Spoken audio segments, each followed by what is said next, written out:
नमस्कार दोस्तों, आज हम बात करेंगे एक ऐसे त्योहार की जो न केवल परंपरा से जुड़ा है बल्कि संस्कृति, भावनाओं और एकता का भी प्रतीक है। हम बात कर रहे हैं बिसागु त्योहार की। यह त्योहार मुख्य रूप से बोडो समुदाय द्वारा मनाया जाता है।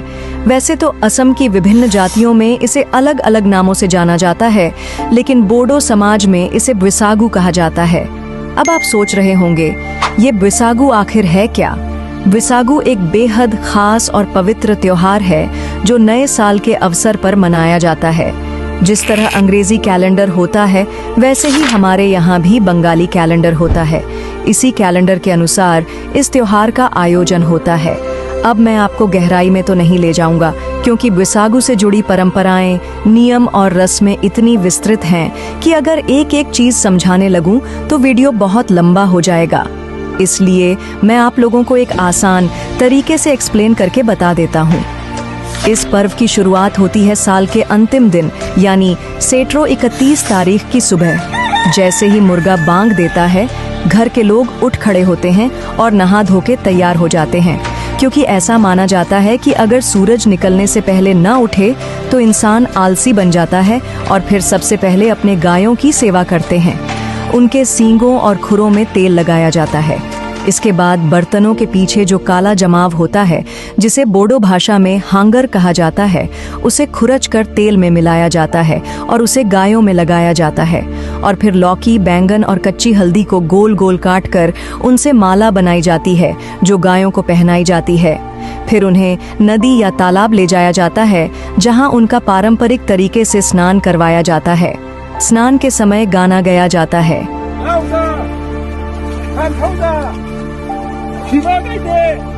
वो गीत जो पीढ़ियों से सुनाई देते आ रहे हैं और जिनमें प्रकृति, प्रेम और आस्था की झलक मिलती है। फिर इन गायों को थोड़ी देर के लिए खुला छोड़ दिया जाता है। यह आजादी उनके लिए एक आशीर्वाद की तरह मानी जाती है। उसी दिन गांव के मुख्य चौराहे पर पूजा की जाती है। यह पूजा गांव की सुख शांति के लिए होती है, ताकि घर घर में शांति बनी रहे, किसी से कोई विवाद न हो और सभी बीमारियां दूर रहें। शाम होते ही इन गायों को नई रस्सियों से बांधा जाता है। ये रस्सियां प्रतीक होती हैं एक नए बंधन की, नई शुरुआत की। अगली सुबह आता है बिसागु मास का पहला दिन, जो असल मायनों में नए साल की पहली सुबह होती है। लोग फिर से जल्दी उठते हैं, स्नान करते हैं और बटाव में जाकर भगवान से प्रार्थना करते हैं। फिर अपने पूर्वजों को याद करते हैं, खासकर उन्हें जो अब हमारे बीच नहीं हैं। उनके नाम पर भोजन अर्पित किया जाता है ताकि उनकी आत्मा को शांति मिले। और अगर परिवार में कोई नया विवाहित जोड़ा हो तो वो अपने ससुराल जाता है। ये परंपरा रिश्तों को जोड़ने वाली होती है। बच्चे अपने माता पिता और बुजुर्गों को प्रणाम करते हैं, आशीर्वाद लेते हैं और इस तरह एक बार फिर प्रेम और सम्मान की डोर मजबूत होती है। अगले दिन लड़कियां पारंपरिक दौखना पहनती हैं, रंग बिरंगे कपड़े, हाथों में चूड़ियां, माथे पर बिंदी।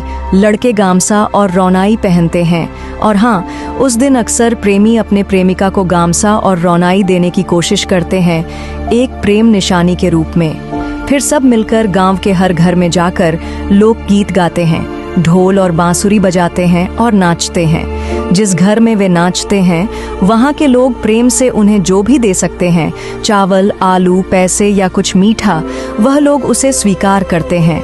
बच्चे हों या बुजुर्ग, सभी पुराने गमों को भूलकर, पुराने साल की थकान उतारकर पूरी उमंग से इस नए साल का स्वागत करते हैं। तो दोस्तों, यही है बिसागु, केवल एक त्योहार नहीं बल्कि अपनेपन की भावना, सांस्कृतिक धरोहर और प्रकृति के प्रति कृतज्ञता का प्रतीक।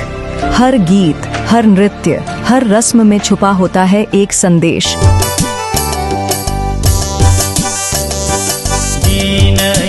निजी ना